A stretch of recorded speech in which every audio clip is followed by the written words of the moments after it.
ایک منٹ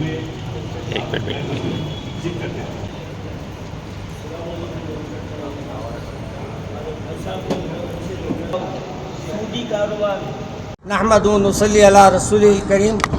آج ماشاءاللہ جامع مسجد دارالشفا میں جو اجلاس ہوا ہے اس میں ماشاءاللہ ہمارے بہت بڑے شہر کے ذمہ دار حضرات نے شرکت فرمائی ہے، اور آج اس اجلاس میں جو باتیں طے ہوئی ہے اس میں یہی ہے کہ موجودہ حالات میں ہم اپنے نوجوانوں کی اصلاح کیسے کریں اور یہ جو قتل و غارت گری کا سلسلہ چل رہا ہے اسے کیسے روکیں، اور جو یہ راتوں میں پولیس کے چالانات عام شہری کے لیے مصیبت بن رہے ہیں، اس کے لیے بھی ہم کیا کر سکتے ہیں، اس سلسلے میں غور و فکر کیا گیا اور یہ بات طے کی گئی ہے کہ اس سلسلے میں محلے واری ہم کمیٹیاں بنائیں گے جس میں ہر مکتب فکر کے لوگوں کو شامل کیا جائے گا، اور ہر مسجد کمیٹی جو ہر مسجد کے اطراف میں رہنے والوں سے گزارش ہے کہ وہ اپنے اپنے محلوں میں ایک کمیٹی جس میں ہم ہر مکتب فکر کے لوگ رہے، اور وہ کمیٹی جو ہے ایک اصلاح معاشرہ کمیٹی بنائی جائے.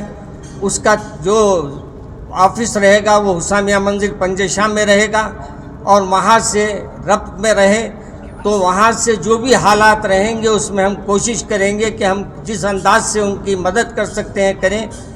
اسی سلسلے میں ایک بات یہ بھی طے ہوئی ہے کہ جو آج کل نیو ہمارے جو قوانین پاس ہوئے ہیں ہمارے نوجوانوں کو اس سے بھی یعنی واقف کرانا ضروری ہے، کیونکہ آپ جو قوانین پاس ہوئے ہیں ابھی مولانا فرما رہے تھے کہ وہ قوانین صبح سے ہی نافذ ہو گئے ماشاءاللہ سے، ہمارے رات کے 12 بجے سے اپنی پولیس حرکت میں آ گئی ہے، اور پولیس والوں کا بیچاروں کا کام ہی ہے اپنے قوانین کو روبن لانا، مگر یہ الگ بات ہے کہ وہ اپنے لوگوں پہ وہ قوانین کو نہیں لاگتی، جس پہ چاہے وہ اپنے قوانین کو لگا دیتے ہیں.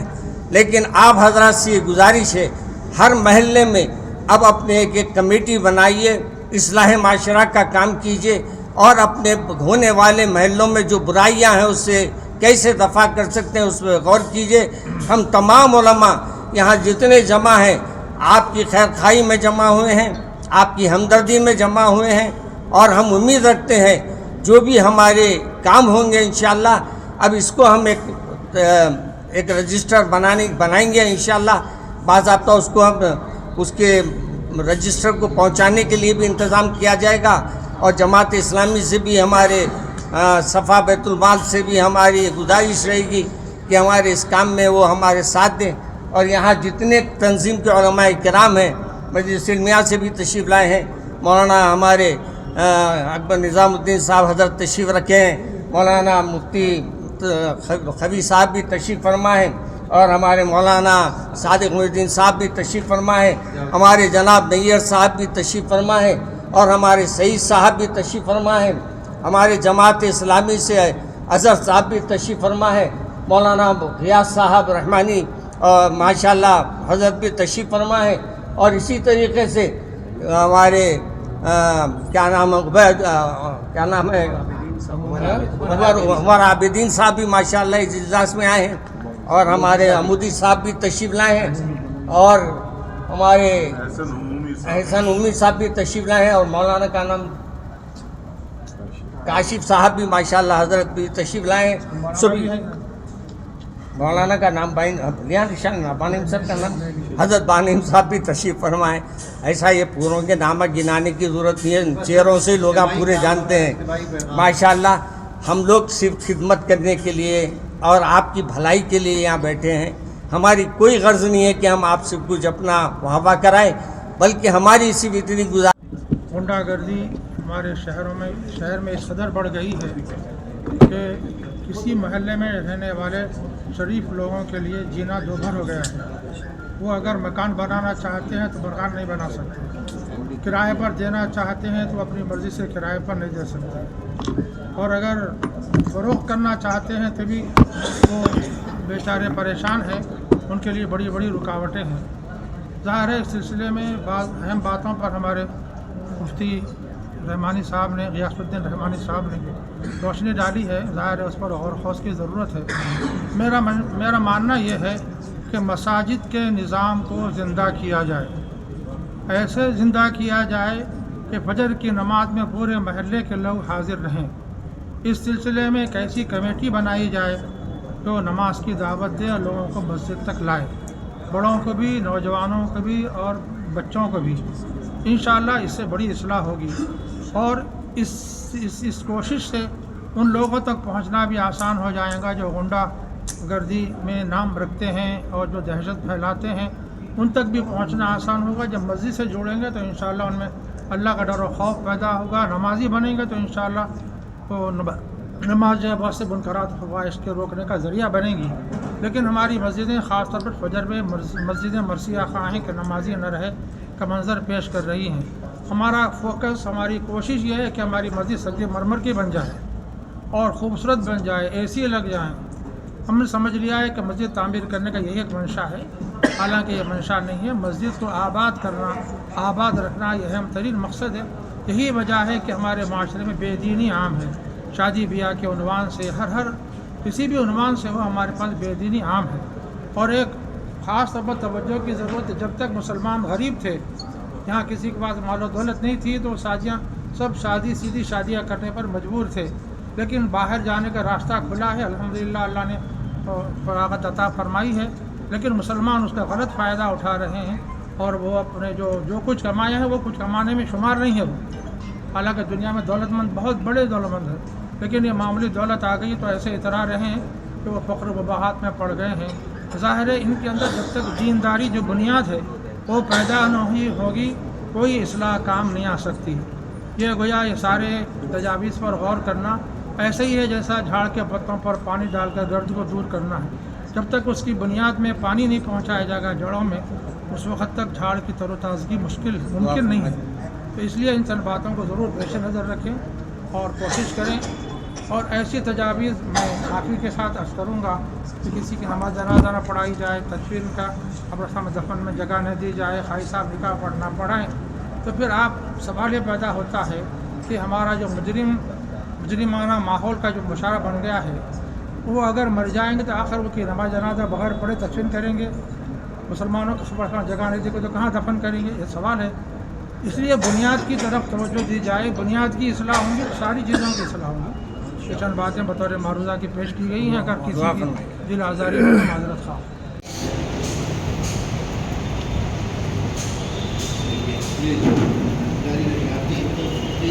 ایسے بہت سارے خاندانوں سے ملاقات ہوتی ہے، آ کر شکایت کرتے ہیں کہ ہمارا بچہ رات میں دیر سے جا رہا، دیر سے آ رہا نہیں، گھوم رہا پھر رہا۔ تو یہ اس کے لیے جو ہے یہ کوئی ایک دن 2 دن میں یہ مسئلے کا حل نہیں ہو سکتا ہے۔ اس کے لیے ہم سب کو مل کے اس کے لیے ایک لانگ ٹرم پلاننگ کرنا پڑے گا۔ اس پر اگر ہم کام کریں تو اس کا اثر آنے والے مہینوں اور سالوں میں نظر آئے گا۔ یقینی طور پہ آج کی تاریخ میں اس کے لیے آواز اٹھانا ہے تو سب سے پہلی آواز ہماری جائے گی حکومت کے ایوانوں تک، کیونکہ لا اینڈ آرڈر ان کے پاس ہے۔ تو جب لا اینڈ آرڈر قتل کی وارداتیں ہو رہی ہیں تو سارے حیدرآباد شہر میں ایک طوفان مچ گیا ہے۔ جیسا کہ آپ جانتے ہیں کہ کاروبار بنسبت پچھلے سالوں سے کچھ 5-6 سال سے کورونا وائرس کے بعد سے ہی کاروبار گرے ہوئے، تو تمام کاروباری پریشان، اور خصوصاً ہمارے پرانے شہر میں تو کاروبار آپ کو معلوم ہے رات میں زیادہ ہوتا ہے، اور ہمارے سماج میں، ہمارے اپنے معاشرے میں یہ سب سے بری بات ہوتی ہے کہ دن شروع ہو رہا 11-12 بجے، دکان کھل رہی 1 بجے، اور جا رہے کاروبار کے لیے 12-1 بجے کے بعد، اور دکان پہ گراہک آ رہا مغرب کے بعد۔ بہت سارے کاروباری یہ شکایت کر رہے ہیں کہ مغرب کے بعد تو گراہک آنا شروع ہو رہا، 11 بجے کے بعد زیادہ ہو رہا، لیکن اب اس طرح سے ان کے ساتھ میں معاملہ طے ہو جانے سے یہ کاروباریوں پر بھی بہت بڑا اثر ہوتا ہے۔ جی، سب سے اہم بات جو ہماری اپنے ہے وہ ہمارے اپنی صفوں میں اصلاح کی ضرورت ہے. اس کے لیے سب سے اہم چیز یہ ہے جو اتنے ہم سب ہیں یہاں پر جمع ہیں, سبھی یہ طے کریں کہ شادیوں میں 11 بجے کے بعد دولہا آیا یا 12 بجے کے بعد دولہا, اسی شادی میں ہم نہیں جائیں, کیونکہ اکثر ہم لوگوں کو بلاتے ہیں خطبہ نکاح پڑھنے کے لیے, دعا کے لیے بلاتے ہیں. تو میں تو اپنی طور پہ یہ بار بار کہہ رہا ہوں, اور عشاء کے بعد اگر دولہا آیا تو ہم آئیں گے, اگر 11 بجے آیا تو نہیں آئیں گے. یہ ہم کو اپنے طور پہ بھی کرنا پڑے گا. رات کے 4 بجے تک جو ہے وہ 12 چل رہی, باجے بج رہی اور تمام محلے کو پریشان کر رہے ہیں. تو مغرب کے ساتھ عصر میں یا ظہر میں نکاح مسجد میں ہو جا رہا, دولہے میاں پہنچ رہے 12 بجے. تو اس کے بعد وہ شادی خانے سے وہ ریٹرن ہو رہے ہیں, خواتین بھی آ رہے ہیں, مردانہ بھی آ رہا. تو یہ نئے نئے مسائل پیدا ہو سکتے ہیں. یہ چیزوں پہ بھی ہم کو ضرور کام کرنے کی ضرورت ہے. اور رہی بات نوجوانوں میں بے روزگاری اور تعلیم سے دوری, یہ تمام فسادوں کی جڑ ہے. اس کے اوپر ہم کو کام کرنے کی ضرورت ہے. اور رہی بات حکومت کی, تو ان سے گزارش کرتا ہوں کہ آپ جو ہے ان وارداتوں کے بہانے موٹر سائیکلوں پر, چالانوں پر اور دیگر طریقوں سے عوام پہ ظلم مت کریے. آپ اپنی ناکامی کو چھپانے کے لیے عوام پہ ظلم مت کریے, عوام کو تنگ مت کیجیے, ان کو بھی سیدھا جینے دیجیے اور ساتھ میں عوام کو لے کے چلیے. اور ہم سب آپ کے ساتھ ہیں, حکومت کا ہم ساتھ دیں گے. جو بھی مشکل ہو سکتی ہے, ہماری اپنی یہ جو برادری ہے وہ تمام کوآپریشن کرنے تیار ہے, لیکن عوام کو سکون دینا ضروری ہے.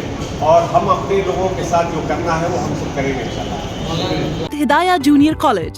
We provide result-oriented coaching for NEET, JEE Mains, CA Foundation, along with regular IPE courses. Hidayah offers courses MPC, BIPC, CEC, MEC and HEC. Separate campuses for boys and girls with best-in-class infrastructure along with Islamic education and Quran classes. We are located at Mehendipatnam, Chandrayan Gutta and Santosh Nagar. Registrations are open. Hurry up. Visit today.